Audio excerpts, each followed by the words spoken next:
आज की कहानी एक स्कूल टीचर देविका की है, जिसकी जिंदगी अचानक एक ऐसे मोड़ पर आ जाती है जहां सब कुछ बदल जाता है। देविका अचानक प्रेग्नेंट हो जाती है, जबकि उसका पति सुजीत कभी पिता नहीं बन सकता था। आखिर ये कैसे हुआ? क्या इसके पीछे कोई काला सच छिपा है? यही सब हम इस कहानी में जानेंगे। कहानी की शुरुआत में हम देविका को देखते हैं। वो आईने के सामने खड़ी है और अपने शरीर पर पड़े चोट के निशानों को ध्यान से देख रही है। उसके चेहरे पर डर और दर्द दोनों साफ दिखाई दे रहे हैं। दूसरी तरफ अस्पताल में सुजीत अपने दोस्त केविन से मिलता है। उनकी बातचीत से पता चलता है कि सुजीत और देविका की शादी को 4 साल हो चुके हैं, लेकिन कई मेडिकल समस्याओं की वजह से देविका अब तक मां नहीं बन पाई। इसी कारण वे अक्सर डॉक्टर के पास चेकअप के लिए जाते रहते हैं। देविका एक स्कूल में स्पोर्ट्स टीचर है। जब वो स्कूल पहुंचती है और स्पोर्ट्स क्लब की चाबी लेती है तो वॉचमैन उससे कहता है कि कल शाम वो काफी घबराई हुई लग रही थी। अंदर जाकर देविका अपना खोया हुआ ईयरिंग ढूंढने लगती है और कुछ देर बाद उसे वो मिल भी जाता है। तभी उसकी दोस्त गीता वहां आ जाती है। देविका उसे बताती है कि वो और सुजीत कुछ दिनों के लिए कल्याणी आइलैंड जाने वाले हैं। सुजीत का विश्वास है कि वहां देवी की पूजा करने से उन्हें संतान सुख मिलेगा। अगले दिन वे आइलैंड पहुंचते हैं, जहां उनकी मुलाकात सुजीत की मां कल्याणी से होती है। कल्याणी एक सख्त स्वभाव की महिला है। जब देविका ये बात अपनी दोस्त गीता को बताती है कि शायद इस बार उनकी मनोकामना पूरी हो जाए, तो गीता बहुत खुश होती है। लेकिन देविका अंदर से खुश नहीं है। वो अब भी उस रात को नहीं भूल पाई है और सच जानना चाहती है कि आखिर उसके साथ क्या हुआ था। रात को देविका अपने फोन में कुछ देख रही होती है। तभी सुजीत कमरे में आता है और कैलेंडर देखकर पूछता है कि क्या इस बार उसके पीरियड्स आए हैं। देविका कुछ नहीं कहती। सुजीत बहुत खुश है क्योंकि उसे पूरा यकीन है कि इस बार देविका प्रेग्नेंट होगी, लेकिन देविका अभी ये राज छुपाना चाहती है। वो अपने फोन पर टीचर्स से जुड़े स्कैंडल वीडियो सर्च करने लगती है। तभी सुजीत उसे सोने के लिए कहता है और वो फोन बंद कर देती है। अगले दिन सुजीत अपने दोस्त केविन के साथ घर पर ड्रिंक कर रहा होता है, लेकिन अंदर ही अंदर उसे डर है कि देविका कभी भी आ सकती है। केविन उसे समझाता है कि पत्नी से डर कर नहीं रहना चाहिए, लेकिन सुजीत साफ कह देता है कि वो ऐसा नहीं कर पाएगा। सिगरेट ढूंढते समय उसे देविका की प्रेगनेंसी रिपोर्ट मिल जाती है। रिपोर्ट देखकर वो बेहद खुश हो जाता है। रात में वो देविका से पूछता है कि क्या उसे कुछ बताना है, लेकिन देविका चुप रहती है। सुजीत को लगता है कि शायद वो उसे सरप्राइज देना चाहती है। अगले दिन देविका फेसबुक पर सुजीत के भाई अखिल की शादी का कार्ड देखती है। वो कहती है कि वो अपनी मां के घर जाना चाहती है क्योंकि उसकी तबीयत ठीक नहीं है। वो इंटरनेट के जरिए संदीप के घर पहुंचती है, जहां शादी की तैयारियां चल रही हैं। तभी अचानक कोई अखिल पर एसिड फेंक देता है। एसिड पूरी तरह नहीं गिरता, लेकिन उसके कान के पास लग जाता है। पता चलता है कि ये उसकी एक्स गर्लफ्रेंड ने किया था। अखिल को तुरंत अस्पताल ले जाया जाता है। बाद में संदीप देविका को बस स्टैंड छोड़ने आता है। रास्ते में देविका उसके दोस्तों के बारे में पूछती है। वो बताता है कि कॉलेज के बाद सब अलग अलग जगह सेटल हो गए। बस स्टैंड पर देविका जानबूझकर अपना बैग कार में छोड़ देती है और फोन की रिकॉर्डिंग ऑन कर देती है। बस में बैठकर जब वो रिकॉर्डिंग सुनती है तो उसके पैरों तले जमीन खिसक जाती है।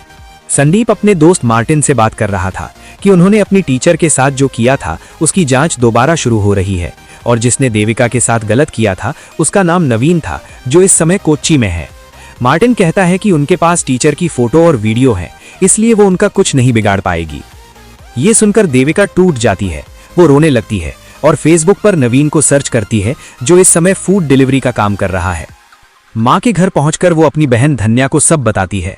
उधर डॉक्टर सुजीत को बताती है कि देविका बच्चा गिरवाना चाहती है। ये सुनकर सुजीत को गहरा झटका लगता है। वो देविका से सवाल करता है कि वो ऐसा क्यों करना चाहती है। तब देविका रोते हुए पूरी सच्चाई बता देती है। कुछ महीने पहले एथलेटिक मीट की तैयारी चल रही थी।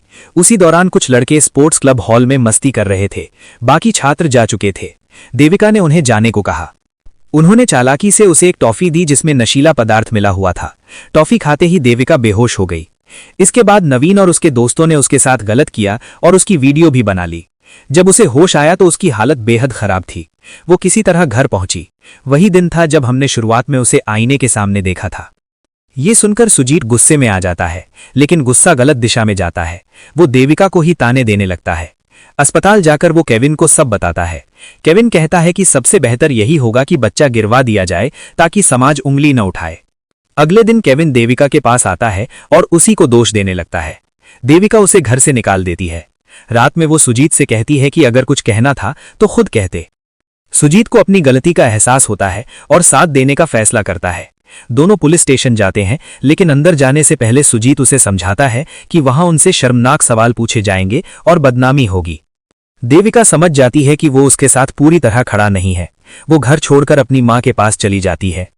कल्याणी सुजीत को डांटती है कि उसने समाज के डर से पत्नी का साथ छोड़ा। अस्पताल में लोग सुजीत का मजाक उड़ाते हैं क्योंकि केविन ने सबको बता दिया था। गुस्से में सुजीत केविन की पिटाई कर देता है। इधर अमजद नाम का लड़का देविका से मिलता है। उसके पिता देविका के गुरु थे, जिन्होंने उसे मार्शल आर्ट सिखाई थी। वो गुरु का दिया हुआ एक तोहफा उसे देता है। कल्याणी देविका की मदद के लिए एक पुलिस अधिकारी रॉय को भेजती है। रॉय बताता है कि नवीन कोच्चि में है। देविका उससे मिलती है और मीठी बातें कर उसका भरोसा जीत लेती है। दोनों की चैटिंग शुरू हो जाती है और वो उसे अगले दिन लॉज में मिलने बुलाती है। रॉय बचपन से कल्याणी द्वारा पाला गया था और उनके लिए कुछ भी कर सकता था। प्लान था कि नवीन को लॉज में बुलाकर वहीं खत्म कर दिया जाए। उधर सुजीत अपनी गलती समझ चुका था। वो देविका से संपर्क करने की कोशिश करता है, लेकिन वो उसका फोन नहीं उठाती। रॉय किसी काम से बाहर चला जाता है, इसलिए देविका को अकेले ही नवीन का सामना करना पड़ता है। लेकिन वहां सिर्फ नवीन नहीं, संदीप और मार्टिन भी पहुंच जाते हैं। वे कहते हैं कि उन्हें पता है कि उनका पीछा किया जा रहा है। उनके पास देविका की सारी वीडियो है और वे अपलोड करने की धमकी देते हैं। वे चाहते हैं कि देविका चुप रहे। देविका उनसे मिन्नतें करने का नाटक करती है, लेकिन अचानक दरवाजा बंद कर देती है और अपने गुरु का दिया हुआ हथियार निकालती है। मार्शल आर्ट की ट्रेनिंग की वजह से वो एक एक करके सबको बुरी तरह घायल कर देती है। संदीप और मार्टिन भागने की कोशिश करते हैं, तभी रॉय पहुंचकर उन्हें रोक लेता है। आखिर में देविका नवीन के सामने बम रख देती है, वही बम जो उसके गुरु पहाड़ तोड़ने के लिए इस्तेमाल करते थे। धमाके के साथ उसका बदला पूरा हो जाता है। कुछ समय बाद सुजीत उससे माफी मांगता है, लेकिन देविका साफ कह देती है कि अब वो अकेले अपनी जिंदगी जीना चाहती है। वो बताती है कि उसने बच्चे को गिराया नहीं, क्योंकि अब वही बच्चा उसकी ताकत है। और इसी के साथ ये कहानी खत्म हो जाती है।